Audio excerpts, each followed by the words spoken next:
বিশ্ববিদ্যালয়ে আছেন সহকর্মী জেমস হামিম। সরাসরি চলে যাচ্ছি তার কাছে।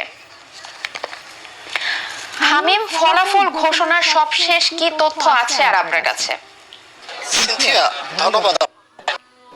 আপনি যেমন জানিয়েছেন যে জগন্নাথ বিশ্ব ছাত্র সংসদ এবং শিক্ষার্থীদের যে হল ভোটের সর্বশেষ মোট 11টি কেন্দ্রের ফলাফল ঘোষণা করেছে কিছুক্ষণ আগে।